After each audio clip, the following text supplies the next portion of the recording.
C'est toujours plus facile de s'améliorer quand tu démarres à 50% de ta capacité réelle.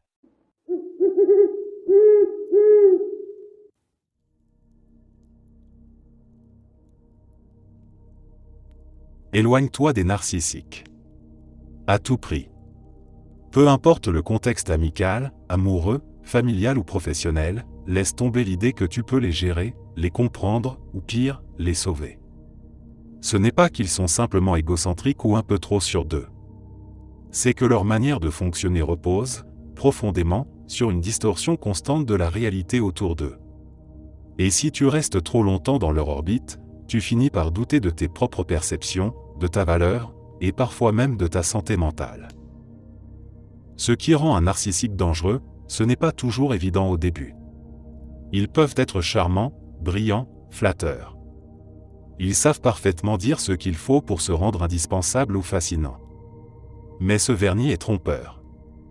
Derrière, il y a un besoin maladif d'être au centre, d'être admiré, d'être supérieur. Et pour maintenir cette illusion, ils utilisent tout ce qu'ils peuvent, manipulation subtile, dévalorisation déguisée, inversion des rôles, gaslighting. Ce n'est pas forcément bruyant ou violent. C'est souvent doux, insidieux, glissé entre deux compliments. Et ça fonctionne parce qu'ils savent exactement où frapper pour déstabiliser. Ce que tu dois comprendre, c'est que dans leur monde, il n'y a pas de place pour l'égalité. Tu ne seras jamais un partenaire. Tu seras un miroir, un outil, un décor qui sert à renforcer leur image d'eux-mêmes. Et si un jour tu refuses ce rôle, si tu poses des limites, si tu leur fais face, ils te feront payer cette rébellion. Par le silence, par le mépris, par la culpabilisation. Tu deviendras soudain trop sensible, dramatique, toxique, alors qu'en réalité tu es simplement en train d'essayer de te protéger. Et le pire, c'est qu'on reste souvent trop longtemps dans ce genre de relation parce qu'au départ, on a cru à ce qu'ils ont montré. Parce qu'ils savent tisser des liens forts, créer de l'intensité, te faire croire que tu es spécial, eux. Mais c'est un piège. Parce que cette intensité n'a jamais été pour toi, elle a toujours été pour eux. Dès que tu ne remplis plus ta fonction, les admirer, les valider, les servir, tu deviens un obstacle. Alors oui, il faut fuir. Littéralement. Pas rester en bons termes. Pas essayer de réparer ou d'expliquer. Pas espérer qu'ils changent. Ils ne changent pas. Et plus tu t'attardes, plus tu risques d'y laisser une partie de toi. Ton estime. Ta lucidité. Ta paix intérieure. Fuir un narcissique, c'est un acte de survie mentale.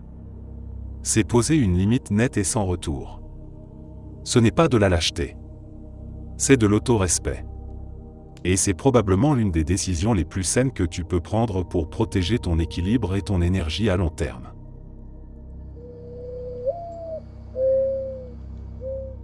La personne la plus bruyante dans la pièce est souvent la moins pertinente. C'est une observation qu'on fait tous tôt ou tard, que ce soit dans une réunion, un débat, un événement social ou même en ligne. Il y a toujours cette voix qui domine, qui coupe la parole, qui cherche à occuper l'espace.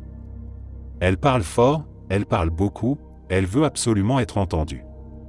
Et paradoxalement, plus elle parle, moins elle dit de choses intéressantes. Ce n'est pas une règle absolue, bien sûr. Parfois, quelqu'un de bruyant peut aussi être brillant. Mais dans l'écrasante majorité des cas, le volume devient un masque. Un moyen de camoufler une pensée peu construite ou une insécurité profonde. Plutôt que de réfléchir, on impose. Plutôt que de questionner, on affirme. Et plutôt que d'écouter, on cherche à se faire valoir. Le plus ironique, c'est que les personnes réellement intelligentes, celles qui ont des choses profondes à dire, sont souvent les plus silencieuses. Elles observent. Elles prennent leur temps. Elles ne ressentent pas le besoin de dominer la conversation parce qu'elles n'ont rien à prouver. Quand elles parlent, c'est avec précision, avec nuance, parfois même avec prudence. Et quand elles se taisent, ce n'est pas parce qu'elles sont absentes, mais parce qu'elles sont en train d'analyser. Être bruyant est souvent confondu avec être confiant. Mais il y a une énorme différence entre l'assurance et l'agitation. L'assurance se manifeste dans le calme, la capacité à rester posé même face à des opinions fortes ou à des contradictions. L'agitation, elle, se manifeste dans le besoin constant de remplir le silence, d'occuper l'attention, de ne pas laisser la place à l'incertitude ou à l'écoute. Et le plus triste, c'est que dans certains contextes, cette dynamique favorise les mauvaises personnes. Celui qui parle le plus fort attire l'attention, même s'il ne dit rien. Et ceux qui auraient des choses utiles à apporter finissent parfois par se taire, découragés par le vacarme ambiant. Ce qui donne l'illusion que le plus bruyant détient une forme de leadership ou de vérité, alors qu'en réalité, il étouffe la richesse des échanges.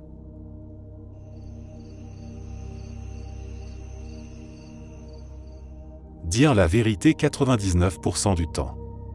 Puis, une fois cette crédibilité acquise, mentir et être cru.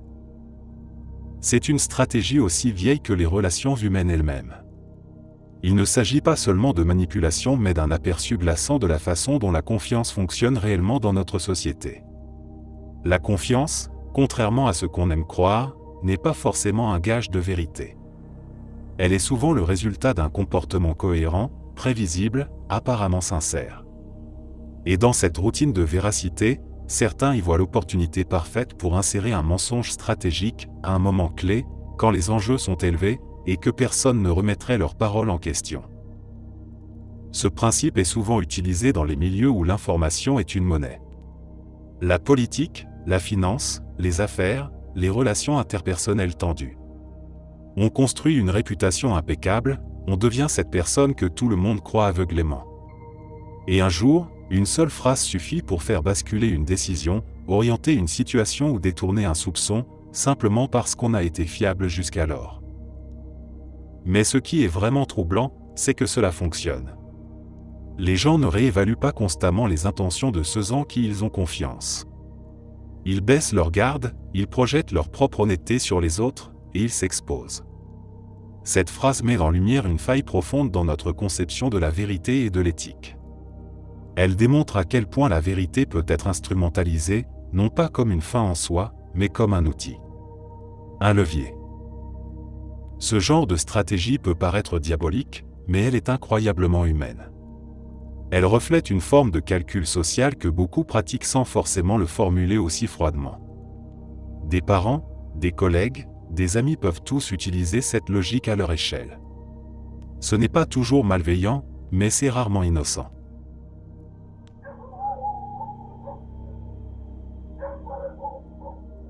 J'étais dans une équipe de 3 personnes en cours d'économie à la fac. Je me portais toujours volontaire pour faire la vaisselle. Puis, quand arrivait quelque chose de vraiment dégoûtant, comme une casserole pleine de graisse ou une poêle brûlée, je disais aux 2 autres que je faisais la vaisselle tout le temps et que cette fois, c'était à leur tour. Ce n'était pas seulement de la paresse déguisée. C'était une forme de stratégie sociale rudimentaire, un petit calcul d'équilibre des efforts. Ce que je faisais, sans vraiment y penser à l'époque, c'était accumuler des points invisibles de bonne volonté. Chaque fois que je plongeais mes mains dans l'eau savonneuse, chaque fois que je nettoyais les bols et les ustensiles pendant que les autres discutaient ou griffonnaient dans leur carnet, je construisais un crédit. Un crédit silencieux. Et un jour, ce crédit m'a servi. Parce que quand est venu le moment de s'occuper de la tâche la plus pénible, celle qui dégoûte, celle que personne ne voulait toucher, j'ai pu reculer sans avoir l'air de me défiler. Au contraire, j'avais gagné ce droit de dire non. Et mieux encore, en disant non cette fois-là, j'avais l'air juste. Ce genre de dynamique existe partout. Au travail, dans les colloques, en famille. Il y a ceux qui donnent beaucoup dès le départ, non pas uniquement par bonté d'âme, mais pour construire cette image d'indispensable, de fiable, de toujours là. Et une fois cette image installée, il devient bien plus facile de tracer ses propres limites sans se heurter à des reproches. C'est une forme de pouvoir tranquille. Personne ne se méfie de celui qui donne beaucoup, jusqu'au jour où il décide de ne plus donner, et là, tout le monde respecte son choix.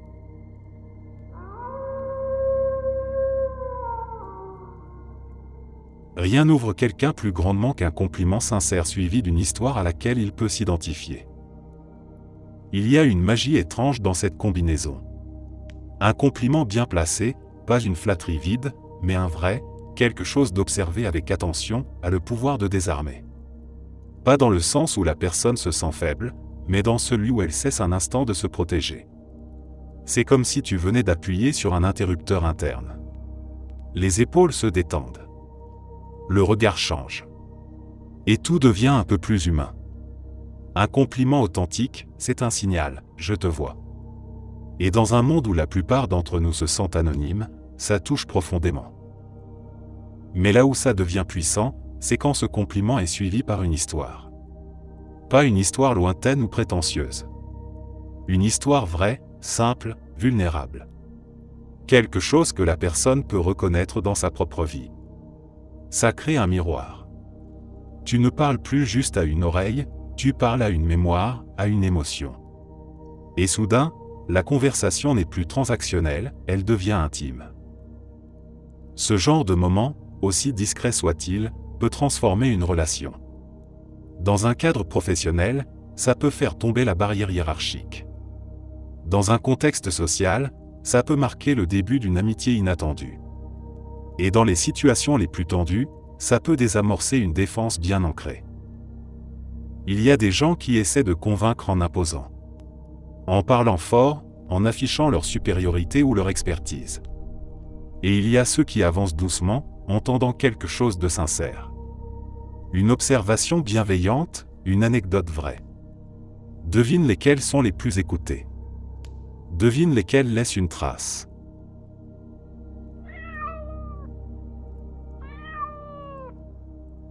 Ce n'est pas seulement que les gens peuvent être manipulés pour faire n'importe quoi, c'est qu'une fois que leur fierté est impliquée, ils peuvent devenir les plus fervents défenseurs de leur propre manipulation. C'est là que la mécanique devient presque inattaquable. Ce n'est plus juste une question de persuasion ou d'influence, c'est une forme de possession idéologique. Une fois que quelqu'un croit que céder à ta volonté est un acte de puissance ou de vertu personnelle, tu n'as même plus besoin de contrôler activement. Il ou elle le fera pour toi, avec zèle, avec conviction. Voilà comment on fabrique des loyalistes. Pas avec des faits.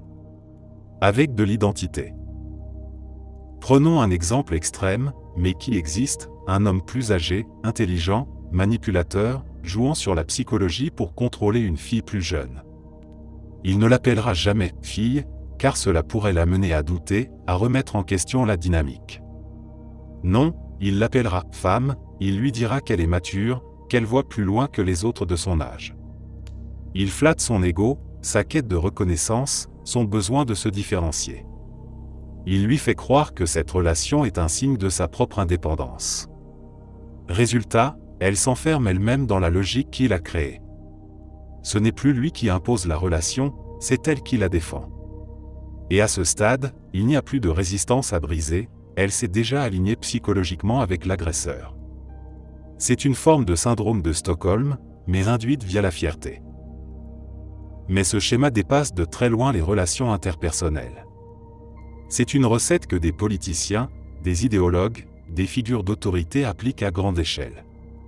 Ils ne disent pas à leurs partisans « obéissez-nous ».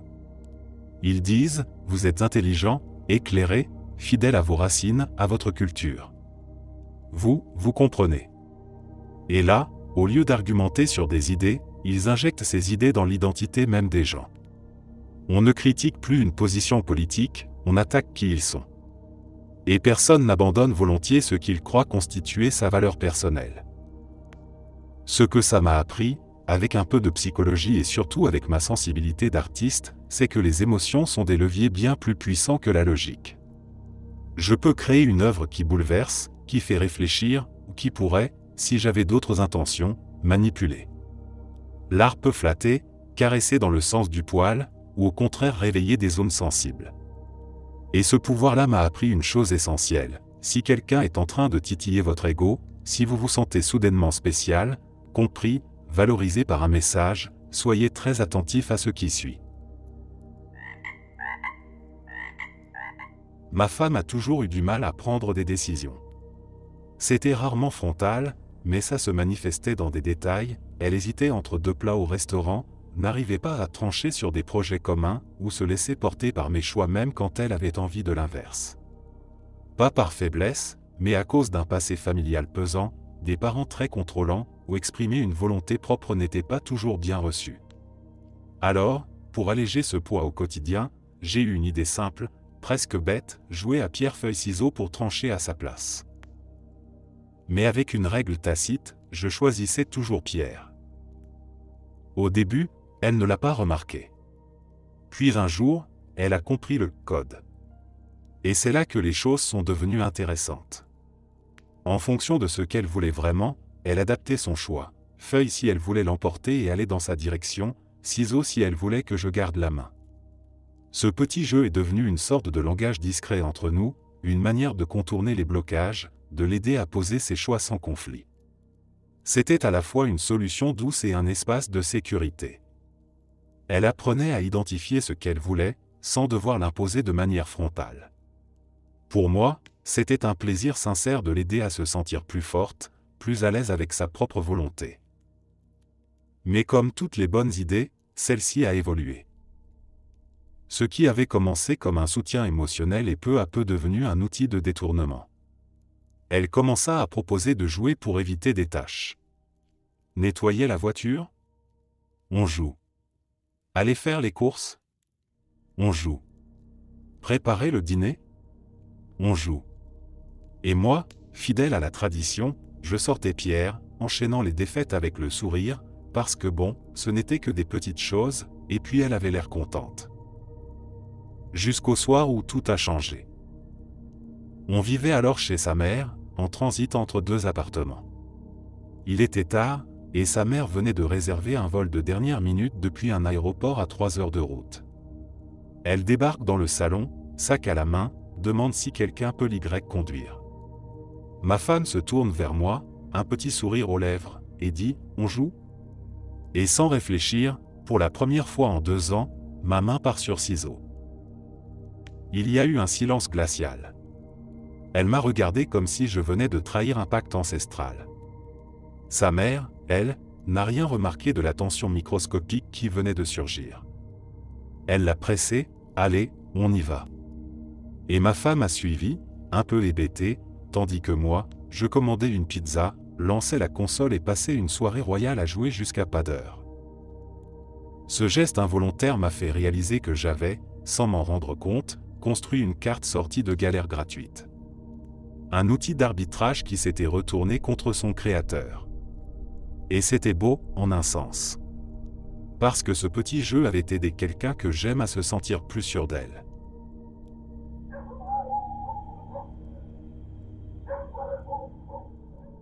Toucher le bras de quelqu'un en lui demandant un service. Ce geste anodin est plus puissant qu'il n'y paraît. Ce n'est pas assez invasif pour déclencher une alarme sociale, ce fameux espace personnel que chacun garde inconsciemment autour de soi, mais c'est juste assez intime pour transmettre une émotion. Une forme d'urgence douce. Une supplication subtile. Le genre de contact qui dit « je te parle vraiment » sans avoir à le verbaliser. Ce n'est pas un hasard si ce geste fonctionne. Le contact physique, même bref, a un effet direct sur notre perception de l'autre. Il humanise. Il rapproche. Il crée une bulle émotionnelle momentanée. Et dans cette bulle, une demande, même banale, prend plus de poids. On se sent plus concerné.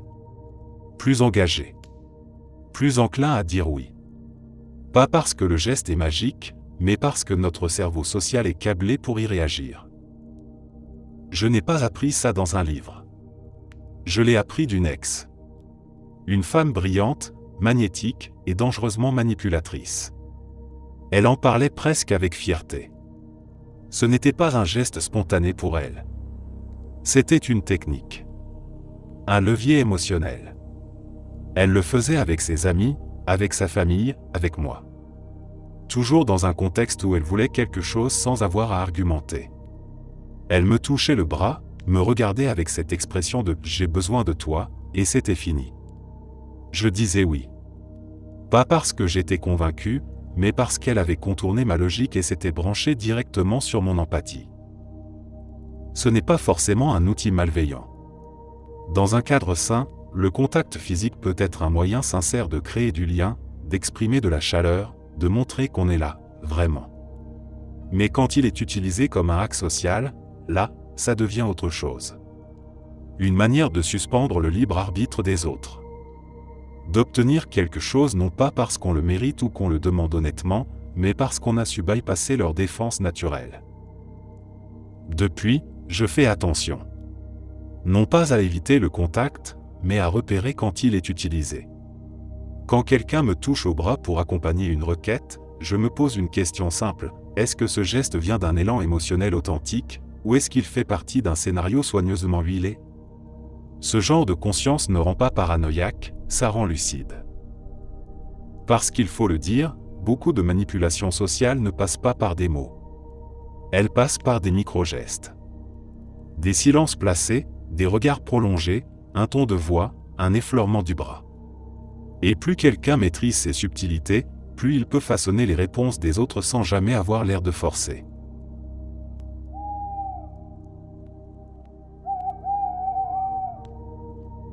Faire miroir au niveau d'énergie de quelqu'un, c'est presque magique.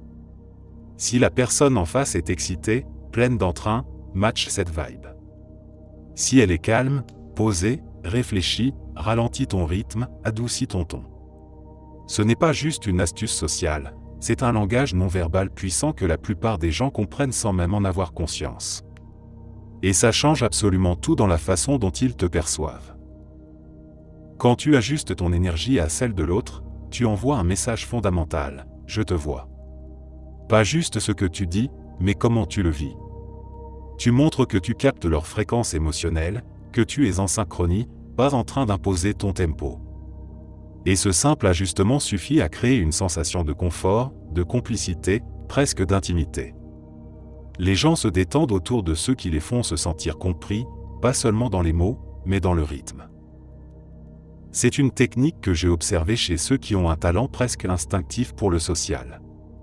Pas les grands parleurs ou les extravertis charismatiques, mais ceux qu'on décrit comme faciles à vivre, agréables, naturels. En fait, ce qu'ils font, souvent inconsciemment, c'est du mirroring émotionnel. Ils s'alignent. Une personne nerveuse face à eux va peu à peu se calmer. Une personne euphorique se sentira validée, portée. C'est subtil, mais terriblement efficace. Et ce n'est pas de la manipulation. Pas forcément. C'est simplement une manière de montrer qu'on est à l'écoute à un niveau plus profond. Ce qui devient problématique, c'est quand c'est utilisé uniquement comme levier d'influence. Mais au fond, cette capacité à s'adapter à l'énergie de l'autre, c'est un des fondements de l'empathie. C'est ce que les enfants font naturellement. Ce que les bons leaders cultivent. Ce que les artistes traduisent dans leur œuvre. Et ce qui est fou, c'est que plus tu développes cette compétence, plus les gens s'ouvrent à toi. Ils te racontent plus. Ils se confient. Ils te font confiance. Parce que tu ne leur demandes pas de s'ajuster à toi, tu viens à eux, sur leur terrain émotionnel. Et dans un monde où la majorité des interactions consistent à imposer son rythme, ceux qui savent s'accorder sont rares et inoubliables.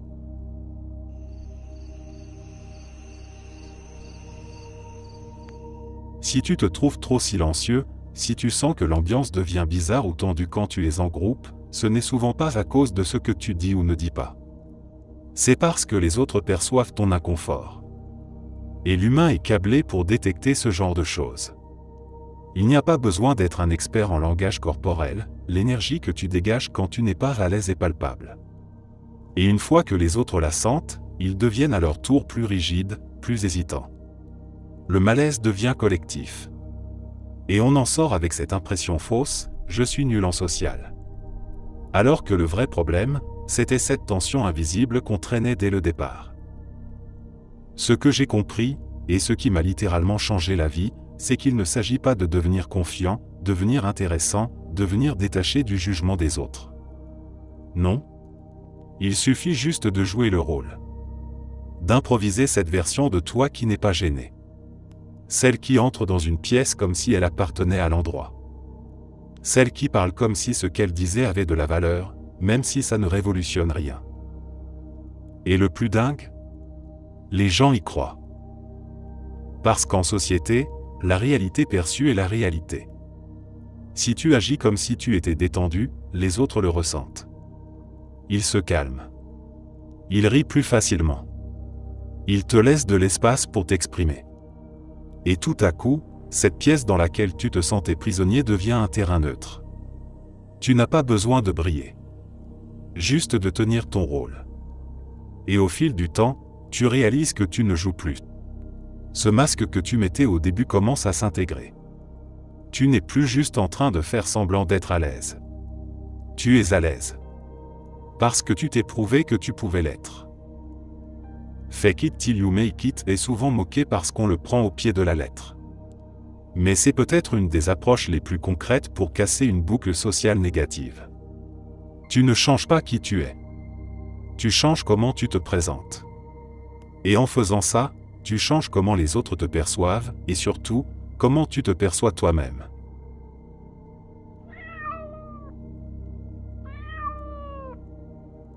La dernière impression est souvent celle qui colle le plus longtemps. On parle beaucoup de la première impression, mais la vérité, c'est que ce sont les dernières minutes d'un échange qui déterminent ce qu'on retient.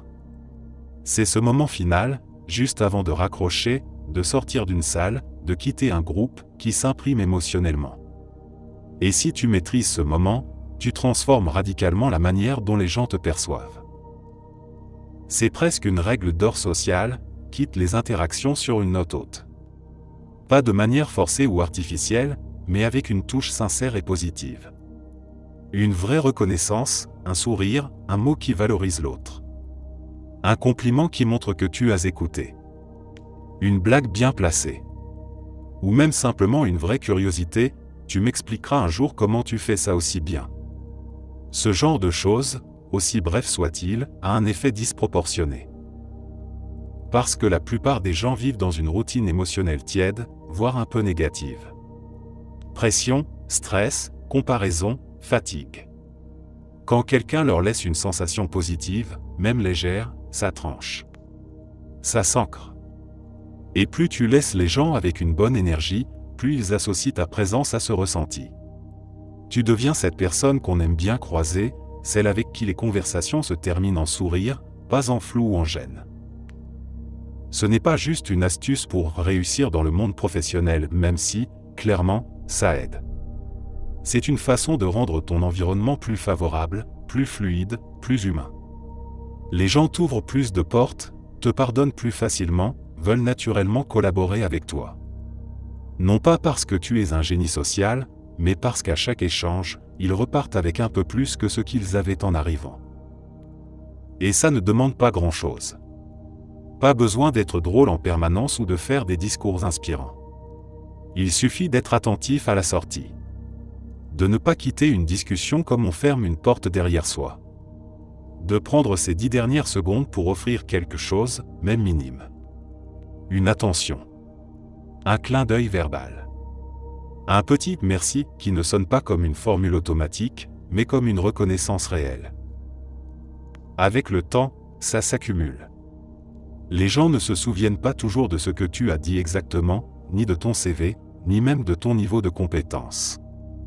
Mais ils se souviendront que, quand ils te parlent, ils se sentent bien. Et dans un monde où tout le monde court, se justifie ou cherche à briller, laisser derrière soi une sensation agréable, c'est une forme de pouvoir doux. Inaperçu, mais redoutablement efficace.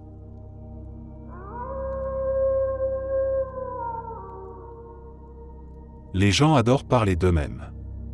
C'est presque une vérité universelle. Si tu ne sais pas quoi dire, si une conversation s'essouffle ou si tu veux te connecter avec quelqu'un rapidement, pose-lui des questions sur lui. Ça paraît simple, presque banal, mais c'est l'un des raccourcis les plus puissants pour créer du lien et, bonus inattendu, apprendre des choses que tu ne trouverais dans aucun manuel. C'est comme ça que j'ai appris des tonnes de trucs dans mon taf. Je suis ce qu'on pourrait appeler un mécano de trucs bizarres. Machine custom, solution technique borderline absurde, des trucs que personne ne veut toucher sauf les 3 fous de l'atelier. Et dans ce monde-là, il y a un type de personne qui est absolument fascinant, les ingénieurs. Ces gars-là vivent dans des dimensions mentales que tu ne soupçonnes même pas. Et au début, tu pourrais croire qu'ils sont distants, un peu arrogants, difficiles d'accès. Mais il suffit de leur poser une question précise, honnête, curieuse, et tu déclenches un flow. Tu leur demandes pourquoi cette vanne est placée à cet endroit, pourquoi ce capteur a été soudé comme ça au lieu d'être boulonné. Et là, sans t'en rendre compte, tu te retrouves en plein milieu d'un cours magistral qui pourrait valoir 3 crédits universitaires. Parce qu'au fond, ceux qui savent aiment transmettre. Pas tous, certes, mais beaucoup. Surtout quand ils sentent qu'en face d'eux, il y a quelqu'un qui ne fait pas semblant. Quelqu'un qui ne cherche pas juste à combler un silence, mais qui veut vraiment comprendre. Et dans ces moments-là, la dynamique change. Tu n'es plus juste le mécano au fond de l'atelier. Tu deviens un apprenti volontaire. Tu entres dans leur univers. Et en bonus, tu deviens mémorable. Pas parce que tu fais des blagues ou que tu parles fort, mais parce que tu t'es intéressé. Tu as écouté.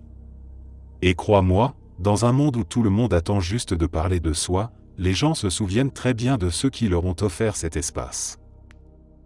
Alors maintenant, quand je rencontre quelqu'un de nouveau, je ne me stresse plus à l'idée d'avoir quelque chose d'intéressant à dire. Je les fais parler d'eux. Je pose une question ouverte, puis une autre plus précise. Et peu à peu, je laisse la conversation se construire sur leur terrain. Et presque à chaque fois, ils repartent avec le sourire en me disant à quel point je suis cool ou sympa, alors que j'ai à peine parlé de moi.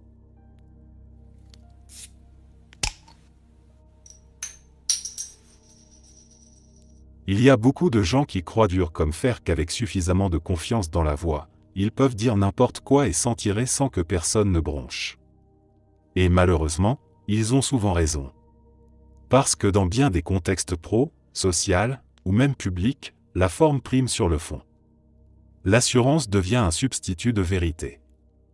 Si c'est dit avec aplomb, avec les bons gestes, le bon rythme, le bon regard, les gens écoutent. Et souvent, ils ne remettent pas en question. C'est à la fois fascinant et terrifiant. Ce phénomène, je l'ai vu partout. En réunion, un mec sort une info bidon sur un ton de « ça va de soi » et tout le monde hoche la tête. En soirée, quelqu'un balance une statistique sortie de nulle part et personne ne la remet en cause, parce qu'il l'a dite comme si elle était gravée dans le marbre. Le truc, c'est que beaucoup de gens ne prennent pas le temps de douter quand la présentation est solide. Ils ne se posent pas la question « est-ce vrai ?» Ils se demandent inconsciemment « est-ce que ça sonne vrai ?» Et là, les apparences gagnent souvent. Mais il faut faire attention à ces gens-là. Non pas parce qu'ils sont tous malveillants, parfois, ils croient sincèrement à ce qu'ils racontent, mais parce qu'ils peuvent facilement devenir des figures d'influence injustifiées. Leur assurance crée une sorte de champ de force autour de leurs paroles. Et les personnes peu sûres d'elles ou peu critiques se retrouvent happées dans cette bulle. Elles reprennent leurs arguments, les défendent, les propagent, sans jamais avoir pris une seconde pour vérifier. Ce qui est encore plus dangereux, c'est quand toi tu fais face à l'un de ces profils alors que tu connais les faits. Tu veux les corriger, mais ils parlent fort, prennent de la place, donnent l'impression de savoir. Et si tu hésites, même une fraction de seconde, tu as déjà perdu en crédibilité dans les yeux du public. La solution, ce n'est pas de leur ressembler. Ce n'est pas de crier plus fort. C'est de développer une conscience aiguë de ce jeu. De savoir que la confiance peut masquer l'ignorance, que le charisme peut camoufler l'erreur. Et surtout, de savoir reconnaître ceux qui gobent ces discours sans filtre. Ces gens-là, aussi, sont à surveiller. Parce qu'ils deviennent les vecteurs de cette désinformation douce, déguisée en assurance.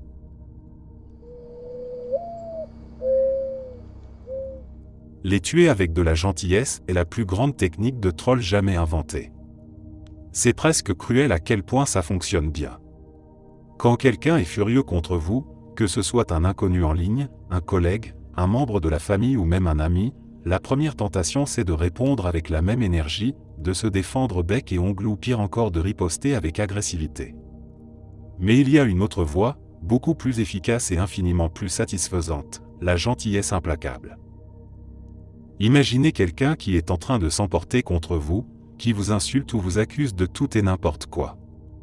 Plutôt que de rentrer dans le jeu de l'escalade verbale, vous choisissez de garder votre calme. Vous écoutez. Vous répondez avec douceur, même avec une certaine empathie. Vous dites des choses comme Je comprends que tu sois frustré, c'est vrai que ça a pu être mal interprété. Pas de sarcasme, pas de condescendance, juste une tranquillité absolue. Cette attitude les désarme complètement. Et c'est là que le troll prend tout son sens. Les gens qui cherchent la confrontation ont besoin d'un adversaire, pas d'un mur de calme et de compréhension. Plus ils essaient de vous faire sortir de vos gonds et plus vous répondez avec une sérénité inébranlable, plus leur colère se retourne contre eux-mêmes. Ce n'est pas une manière passive d'éviter le conflit, c'est une stratégie très active d'autodéfense psychologique. Vous choisissez de ne pas rentrer dans la spirale de la colère et en même temps vous exposez l'absurdité de leur comportement. Ce n'est pas juste une question de faire le gentil. C'est une forme de force mentale. Ça demande de la maîtrise de soi, une conscience émotionnelle et parfois même une certaine dose d'humour intérieur. Parce que vous savez que pendant qu'ils se débattent dans leur propre rage, vous êtes en train de garder votre énergie, votre santé mentale et probablement aussi votre réputation intacte. C'est d'autant plus puissant dans des situations où vous êtes observé. Par exemple dans un environnement de travail ou sur les réseaux sociaux. Celui qui reste calme face à l'agression gagne toujours aux yeux des spectateurs.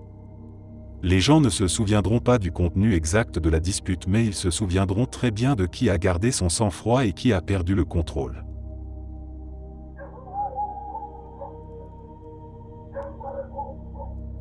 Apprendre à embrasser le silence, c'est probablement l'une des compétences les plus sous-estimées mais les plus puissantes dans les conversations professionnelles.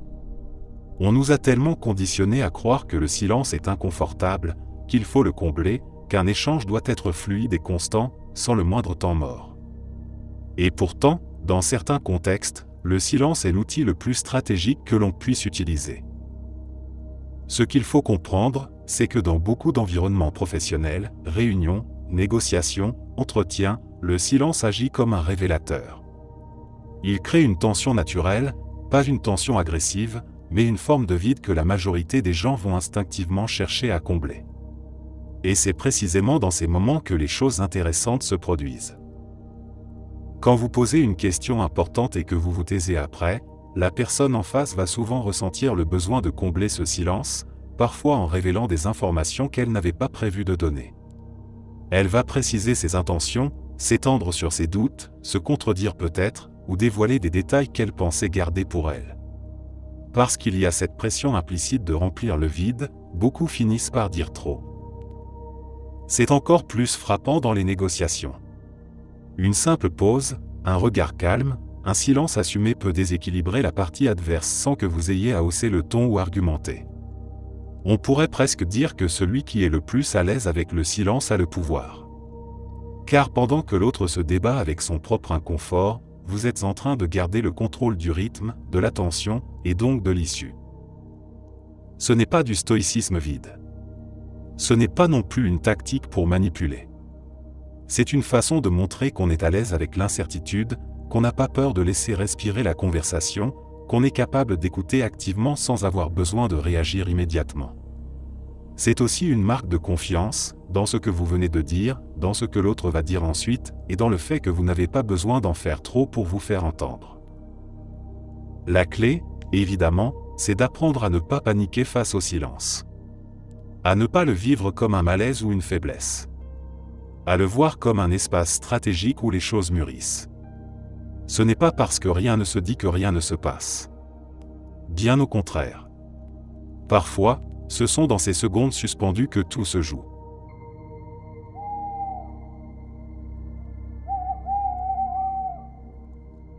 Dire avec assurance « et tu sais que j'ai raison » à la fin d'un argument peut sembler anodin, presque arrogant, mais en réalité c'est un outil de persuasion étonnamment puissant. Ce n'est pas tant la phrase elle-même qui fait l'effet, mais la manière dont elle encapsule une certitude absolue. Dans une conversation, un débat ou même une simple discussion entre collègues, cette phrase agit comme un point final, une fermeture de rideau, une déclaration implicite que le sujet est clos. Et très souvent, les gens suivent cette énergie. La psychologie derrière ça est simple, les êtres humains sont profondément sensibles à la conviction. Quand quelqu'un parle avec une confiance ferme, inébranlable, même sans avoir démontré chaque point de manière rigoureusement logique, cette assurance agit comme une forme d'autorité. Les gens se disent s'il est aussi sûr de lui, il doit avoir raison. Ce n'est pas rationnel, mais c'est humain. La confiance fait passer des idées, parfois bien plus efficacement que les faits eux-mêmes. C'est particulièrement vrai dans les contextes sociaux où tout le monde ne veut pas entrer dans une joute argumentative. Beaucoup de personnes préfèrent éviter les conflits ou les confrontations directes. Alors quand quelqu'un conclut son propos par « tu sais que j'ai raison », ils n'ont pas forcément envie de le contester, même s'ils ont des doutes. Le ton finalisé de la phrase leur donne une porte de sortie, ils peuvent laisser tomber sans avoir à débattre davantage. Ce n'est pas une technique à utiliser à tort et à travers. Si elle est répétée trop souvent ou utilisée pour masquer un raisonnement vraiment bancal, les gens finiront par s'en rendre compte. Elle doit être utilisée avec un certain sens du timing. Il faut que l'argument ait déjà une base solide, même s'il n'est pas parfait. L'assurance ne remplace pas la substance, mais elle peut la renforcer considérablement. Ce qui est fascinant, c'est que cette simple phrase transforme un échange horizontal, deux personnes qui discutent, en un échange asymétrique. Elle introduit une dynamique où vous prenez le dessus, non pas par la force, mais par la certitude. Elle suggère que le débat est déjà tranché, que la vérité est évidente, presque universelle, et que toute objection serait une perte de temps. Si vous avez déjà été coincé dans une réunion interminable ou un événement social où vous n'avez aucune envie d'être, il existe une astuce toute simple, presque trop efficace, le faux appel téléphonique. C'est le genre de petite ruse discrète mais incroyablement utile, surtout quand vous avez besoin d'une sortie rapide, polie et sans justification embarrassante. Il existe des applications, oui, des apps littéralement conçues pour ça, qui vous permettent de programmer un faux appel entrant à l'heure de votre choix. Vous choisissez le nom qui s'affichera, parfois même le son de la sonnerie, et vous pouvez même écrire un faux script si vous voulez jouer la scène avec plus de réalisme. Quand le moment arrive, votre téléphone sonne, vous le regardez avec un air mi-soulagé mi-désolé, vous vous levez calmement et vous dites quelque chose comme « Désolé, je dois vraiment prendre ça ». Et c'est terminé. Vous êtes libre. Ce qui rend cette astuce brillante, c'est sa neutralité. Un appel, dans notre société hyperconnectée, c'est un joker social. Personne ne remet en question un appel téléphonique, encore moins s'il a l'air urgent ou professionnel. C'est presque sacré. C'est un prétexte accepté, intégré dans les codes sociaux. Contrairement à des excuses maladroites du type « je suis fatigué », « j'ai mal à la tête »,« j'ai un truc à faire », un appel ne demande aucune explication. Il interrompt naturellement, il impose le respect du moment, et surtout, il vous laisse une porte de sortie propre, nette, sans froisser personne. Évidemment, ça demande un minimum de discrétion. Si vous le faites toutes les semaines au même genre d'événement, les gens vont commencer à comprendre. Mais utilisé avec parcimonie, c'est un outil redoutablement efficace. Parfois, ce n'est même pas pour fuir un moment désagréable, mais juste pour reprendre le contrôle sur votre temps. On oublie trop souvent qu'on a le droit de ne pas vouloir rester là. Que ce soit une réunion qui n'en finit plus sans aucune valeur ajoutée ou un apéro où vous sentez que votre batterie sociale est à plat, ce petit subterfuge vous donne une sortie élégante et sans confrontation.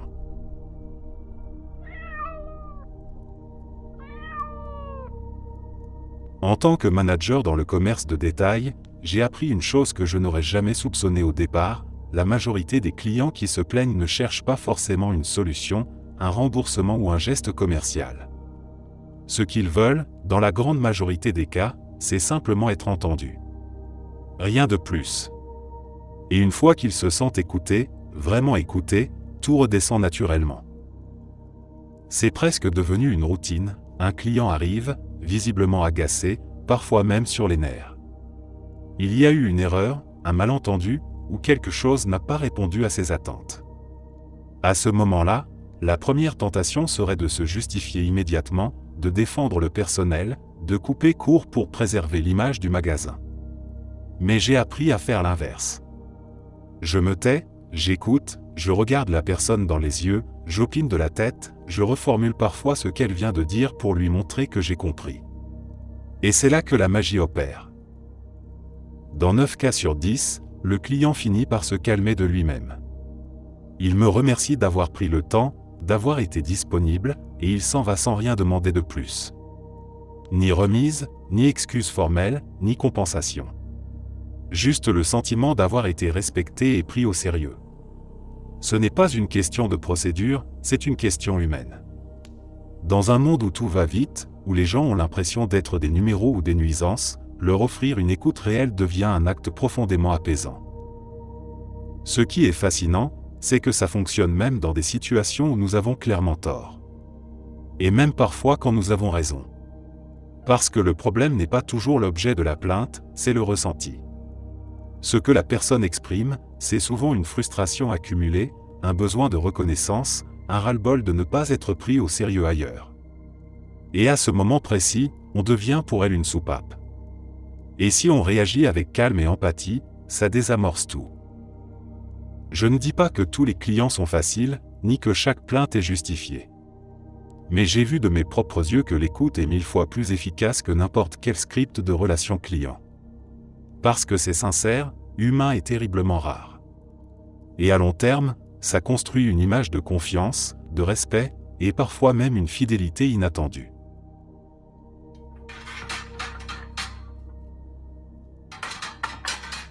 Dire du bien des gens dans leur dos, c'est une habitude à la fois rare et incroyablement puissante. On parle souvent de l'importance d'exprimer sa gratitude ou ses compliments en face, et bien sûr que c'est essentiel. Mais ce qu'on néglige trop souvent, c'est l'effet presque magique qu'ont les paroles positives lorsqu'elles circulent de manière indirecte. Glisser un simple « Franchement, Mike, il est vraiment patient et toujours attentif aux détails » dans une conversation où Mike n'est même pas présent, ce n'est pas juste faire preuve de gentillesse. C'est envoyer un message beaucoup plus large sur qui vous êtes. Ce genre de remarque a une portée bien plus grande qu'on ne le pense. D'une part, elle contribue à créer une culture positive autour de vous. Elle met en lumière des qualités que les autres n'avaient peut-être pas remarquées ou qu'ils n'avaient jamais pris le temps de nommer. D'autre part, elle agit sur votre image personnelle de façon très subtile mais très efficace. Les gens remarquent que vous observez les qualités des autres, que vous êtes attentif, bienveillant, et surtout, que vous ne cédez pas au cynisme ambiant. Vous devenez cette personne qu'on associe à une énergie agréable, constructive, humaine. Et puis, soyons honnêtes, on a tous déjà quitté une conversation un peu mal à l'aise après que quelqu'un ait passé 5 minutes à médire sur quelqu'un d'autre. On se dit toujours, même inconsciemment, si elle parle comme ça de cette personne, qu'est-ce qu'elle dit de moi quand je ne suis pas là? Le doute s'installe. Il y a une méfiance qui naît. À l'inverse, quand quelqu'un glisse régulièrement des compliments sincères sur les absents, on commence à espérer qu'il parle de nous de la même manière. On veut mériter sa reconnaissance. C'est comme un cercle vertueux de respect et d'aspiration positive. Ce n'est pas de l'hypocrisie. Ce n'est pas du people pleasing non plus. C'est juste une autre manière de contribuer à un environnement social plus sain, que ce soit au travail, entre amis ou même dans la famille. On sous-estime à quel point les petites phrases dites en aparté peuvent façonner la perception que les autres ont de nous, et celle qu'ils ont les uns des autres. Quand on choisit d'utiliser cette influence pour mettre en valeur plutôt que pour démolir, on devient un catalyseur de confiance. Et au fond, tout le monde veut être vu sous son meilleur jour.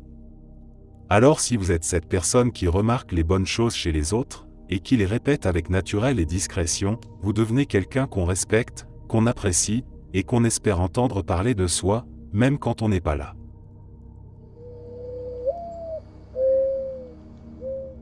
Pour traverser une foule dense en un temps record, il existe une technique que peu de gens connaissent, mais qui fonctionne étonnamment bien. Elle ne demande ni force, ni agressivité, ni même de hausser la voix. Il suffit de se tourner légèrement de côté, d'avancer un bras en avant, pas de manière brutale, mais avec douceur, et de se mettre en mouvement, tranquillement, en acceptant de frôler les gens sur votre passage. C'est une sorte de danse sociale silencieuse. En avançant de profil, vous réduisez votre largeur corporelle, ce qui vous permet de vous glisser dans les petits interstices entre les personnes. Mais c'est le bras tendu, un simple geste d'intention, qui fait toute la différence. Il ne pousse pas, il ne bouscule pas. Il entre en contact léger avec les épaules, les dos, parfois les bras. Ce petit contact suscite presque toujours une réaction immédiate, les gens se tournent, étonnés, curieux de savoir ce qui les a effleurés. Et dans ce bref mouvement, un espace se crée. Un passage s'ouvre, et vous continuez à avancer, comme un serpent dans l'herbe, fluide et discret. Ce qui est fascinant, c'est que cette technique s'appuie totalement sur des mécanismes sociaux instinctifs. Les gens ne veulent pas bloquer. Ils veulent comprendre ce qui se passe autour d'eux, et ils réagissent naturellement au mouvement et au contact. Tant que votre présence est non menaçante, tant que vous ne forcez rien, ils vous laissent passer sans même vraiment y penser. C'est presque inconscient. Et vous, de votre côté, vous enchaînez les petits déplacements sans jamais vous arrêter, en rythme, sans heurts. En quelques instants, vous traversez un espace que vous auriez pu croire totalement figé. Cette méthode marche dans toutes sortes de contextes, festivals, concerts, grands rassemblements, transports bondés. Là où beaucoup s'énervent, s'impatientent ou se bloquent complètement, vous glissez sans effort, presque comme si vous étiez invisible. Et c'est ça qui est brillant, vous ne vous imposez pas, vous vous insinuez. Vous ne combattez pas la foule, vous l'utilisez.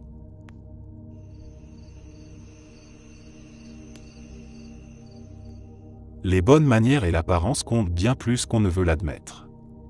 On aime croire que seules les compétences, l'intelligence ou les intentions priment, et dans un monde idéal, ce serait le cas. Mais dans la réalité, la façon dont vous vous comportez et la manière dont vous vous présentez visuellement peuvent littéralement ouvrir ou fermer des portes avant même que vous ayez eu le temps de dire un mot. Les bonnes manières, ce ne sont pas de simples formalités désuètes. C'est une forme de langage non verbal qui dit à l'autre « je te respecte ». Je suis attentif à toi. Je ne suis pas ici uniquement pour moi. Dire bonjour en entrant dans une pièce, regarder les gens dans les yeux, ne pas couper la parole, dire merci, écouter sans regarder son téléphone, ce sont des détails qui paraissent insignifiants mais qui, mis ensemble, changent radicalement la perception qu'on a de vous. Les gens se sentent plus à l'aise, plus enclins à collaborer, à faire confiance, à vous considérer comme quelqu'un de fiable. Et l'apparence. Ce n'est pas une question de beauté ou de style luxueux. C'est une question de soin. Est-ce que vous êtes propre, bien habillé selon le contexte? Est-ce que vous avez l'air d'avoir pris le temps de vous préparer? Ce sont des signaux silencieux que vous envoyez en permanence. Quelqu'un qui fait attention à son apparence envoie un message clair. Je prends les choses au sérieux, y compris moi-même. Et dans un entretien, une négociation, un rendez-vous important ou même un premier contact en société, cette première impression visuelle peut décider de l'ouverture ou de la fermeture d'opportunités. Ce n'est pas juste une question de superficialité. C'est un raccourci cognitif profondément ancré. On juge tous en quelques secondes, même sans le vouloir. Et ces jugements conditionnent les dynamiques sociales qui suivent. Un comportement poli et une apparence soignée créent un effet d'ancrage positif. À l'inverse, un comportement négligé ou impoli crée une barrière difficile à dépasser, même si vous êtes excellent par ailleurs. Ce qui est troublant, c'est que beaucoup de gens sous-estiment encore à quel point ces deux choses, les manières et l'apparence, sont des filtres sociaux. Pas parce qu'ils sont frivoles, mais parce qu'ils sont les premiers éléments que les autres perçoivent. Et quand ils sont bien calibrés, ils vous ouvrent des portes, parfois sans même que vous le sachiez. Un collaborateur qui vous recommande. Un client qui vous fait confiance. Un inconnu qui vous aide juste parce que vous avez été respectueux et posé.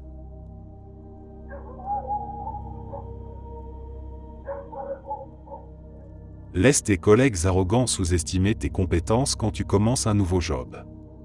Tu apprendras bien plus sur la politique interne comme ça. Quand on débarque dans un nouvel environnement de travail, surtout dans un endroit où les égos sont bien installés, il y a une tentation naturelle de vouloir immédiatement faire ses preuves. Montrer qu'on est compétent, qu'on mérite sa place, qu'on va être un atout pour l'équipe. Mais il y a une approche plus subtile, presque contre-intuitive, qui peut s'avérer beaucoup plus puissante à long terme, ne pas tout montrer tout de suite. Laisser les autres te classer dans une case confortable à leurs yeux, te sous-estimer, croire que tu es encore en mode prise de marque. Et les observer pendant qu'ils baissent leur garde. Quand les gens pensent que tu es inoffensif ou médiocre, ils ne se sentent pas menacés. Ils parlent plus librement. Ils se montrent sous leur vrai jour. Tu vois qu'ils monopolisent les projets intéressants, qui prend le crédit, qui balance les autres en réunion, qui évite discrètement les tâches ingrates. Tu repères les alliances, les dynamiques invisibles, les tensions non dites. Tu apprends qui a du pouvoir réel et qui fait juste semblant. En gros, tu lis les règles officieuses du jeu. Si tu arrives en mode compétent à 100%, efficace, sûr de toi, tu vas attirer les projecteurs et les résistances. Ceux qui se sentent menacés vont verrouiller l'accès à certaines infos, commencer à te tester, ou pire, te saboter. Mais si tu restes un peu en retrait, si tu fais mine d'apprendre lentement alors que tu analyses tout en silence, tu prends une longueur d'avance sans même qu'ils s'en rendent compte. C'est une posture qui demande un peu d'ego sous contrôle. Il faut accepter qu'on te prenne de haut ou qu'on t'ignore. Mais en retour, tu gagnes un vrai pouvoir, celui de comprendre l'écosystème avant d'y jouer un rôle actif.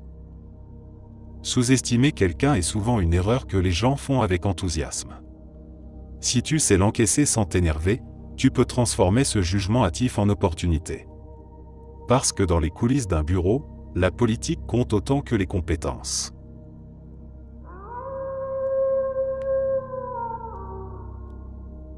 Dans une discussion de groupe, il y a un phénomène qui arrive tout le temps, souvent sans mauvaise intention. Quelqu'un est en train de parler, il commence à développer une idée, puis une autre personne l'interrompt. Parfois avec enthousiasme, parfois sans même s'en rendre compte. Et très souvent, la conversation dévie. L'interrompu reste en retrait, sa pensée suspendue, oubliée. Ce n'est pas dramatique sur le moment, mais à force, ça crée une dynamique où certaines voix prennent plus de place que d'autres. Et si personne ne fait attention, certains finissent toujours relégués à l'arrière-plan. C'est là qu'intervient un geste tout simple, mais d'une grande puissance sociale, revenir vers la personne qui s'est fait couper. Attendre que l'interruption ait trouvé sa fin naturelle, rebondir brièvement sur ce qui a été dit pour ne pas ignorer le nouvel échange, puis se tourner calmement vers l'interrompu avec un « oui, bon point ». Mais John, tu disais quoi, déjà ? Ce genre de phrase a un impact bien plus grand qu'on ne le pense. Elle remet la conversation dans une trajectoire plus équitable. Elle dit, sans avoir besoin de le crier, ta voix compte aussi. Et le plus fort, c'est que la personne interrompue s'en souvient.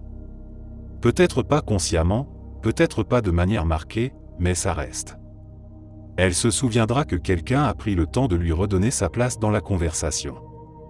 Et dans un groupe, ce genre de geste crée une impression durable. Parce que tout le monde a déjà été dans cette position.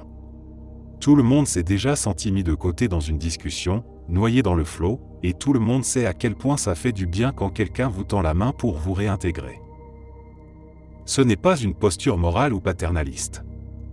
Ce n'est pas non plus une façon de pointer du doigt celui qui a coupé la parole. C'est une forme de régulation douce. Vous montrez que vous êtes attentif, que vous valorisez les échanges équilibrés et que vous prêtez attention aux dynamiques sociales. Et ça en dit long sur vous. Dans un groupe, être celui ou celle qui fait ça, c'est souvent être perçu comme quelqu'un de juste, de posé, de respectueux. Pas besoin de parler le plus fort pour marquer les esprits. Il suffit parfois de redonner la parole à celui ou celle qui l'avait perdue.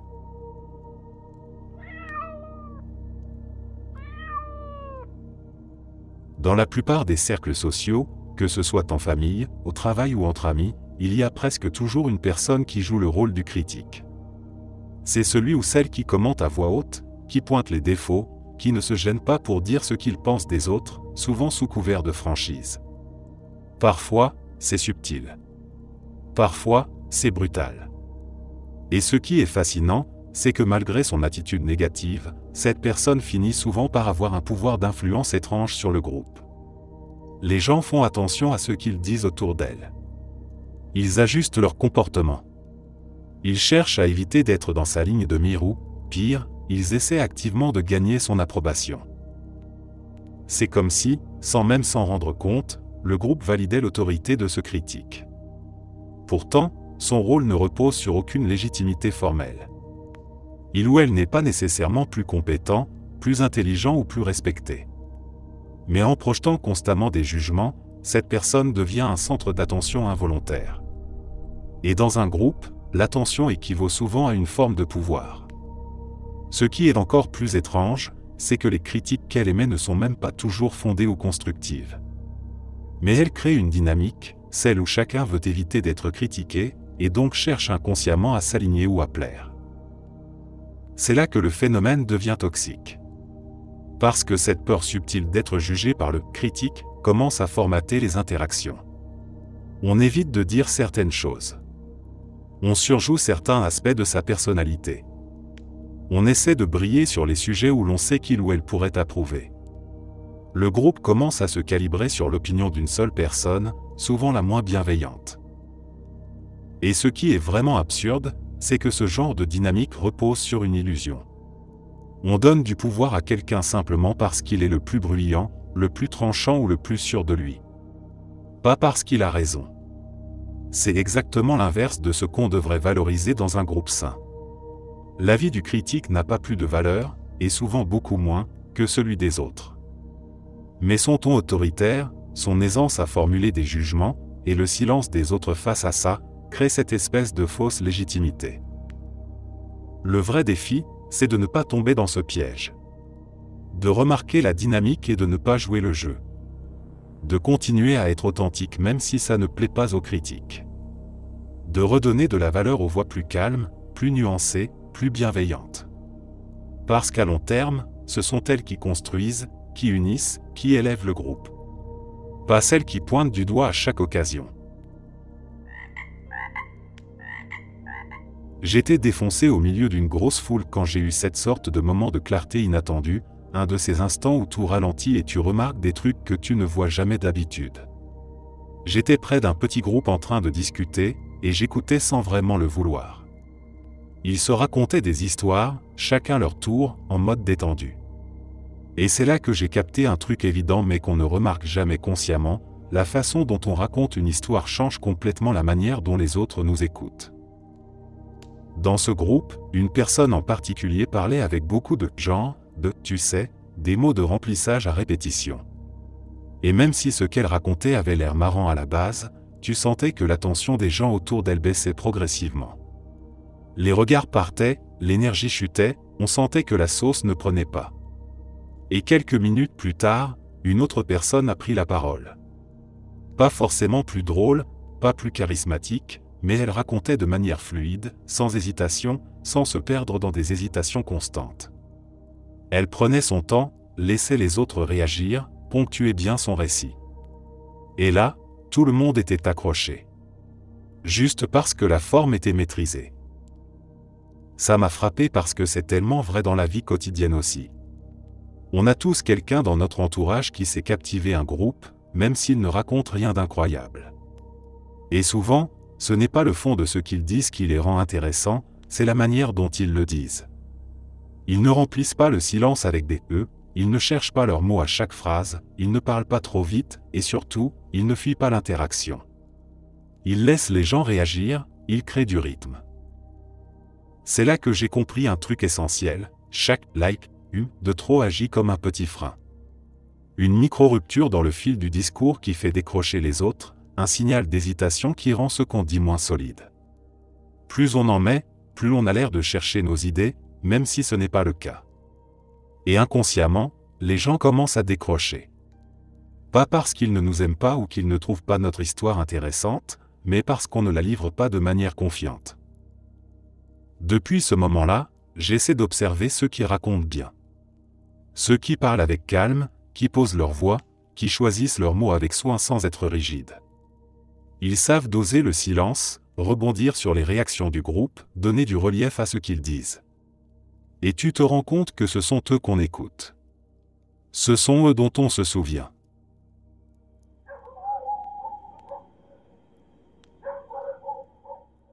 Ne pas en avoir quelque chose à foutre d'échouer, c'est littéralement la clé pour parler à n'importe qui et se vendre dans à peu près toutes les situations sociales ou professionnelles. Que ce soit draguer quelqu'un, décrocher un job, vendre un produit, se faire inviter à un événement ou simplement entrer dans une conversation avec des gens que tu trouves impressionnants, l'attachement au résultat, cette peur du non, du rejet, de ne pas être à la hauteur, c'est ce qui t'empêche d'agir avec naturel et impact. C'est contre-intuitif, mais plus tu veux forcer un résultat, plus tu transpires le besoin. Et les gens sentent ça à des kilomètres. Ils sentent quand tu veux trop plaire. Ils sentent quand tu es tendu. Et ce besoin rend tout ce que tu dis un peu moins fluide, un peu plus maladroit. Ton humour devient moins percutant. Ton sourire semble forcé.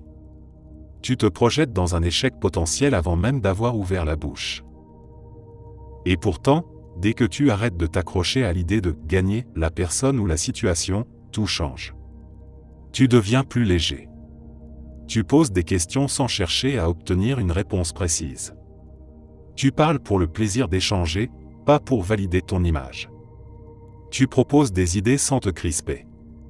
Tu fais des blagues sans t'inquiéter de savoir si elles vont faire mouche. Et ce relâchement, paradoxalement, augmente tes chances de réussir, parce que tu projettes une énergie détendue, non menaçante, authentique. C'est encore plus vrai dans les interactions sociales à haute pression, un entretien, une grosse opportunité pro, ou même parler à quelqu'un que tu admires. Si tu abordes la situation en mode « je suis là pour essayer », pas pour prouver, tu as déjà gagné. Parce que même si ça ne marche pas, tu ne perds rien. Tu apprends, tu t'habitues, tu désensibilises ton cerveau à la peur du rejet. Et surtout, tu t'entraînes à montrer une version de toi qui n'est pas tendue par l'angoisse de plaire. Et il y a un autre effet secondaire incroyable à ce mindset, les gens te respectent plus. Parce qu'ils voient que tu n'es pas là pour gratter une validation. Tu n'es pas en train de supplier. Tu es là pour connecter, pas pour impressionner.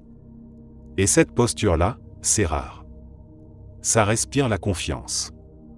Pas l'arrogance, pas la prétention, mais une confiance tranquille, celle qui dit « je n'ai pas besoin que ça marche pour exister ». C'est valable partout. Tu veux draguer? N'aie pas peur que ça ne prenne pas. Tu veux vendre? Présente ton truc, mais ne le force pas. Tu veux proposer une collab, demander une faveur, demander un job? Fais-le proprement, avec respect, mais sans attachement au oui.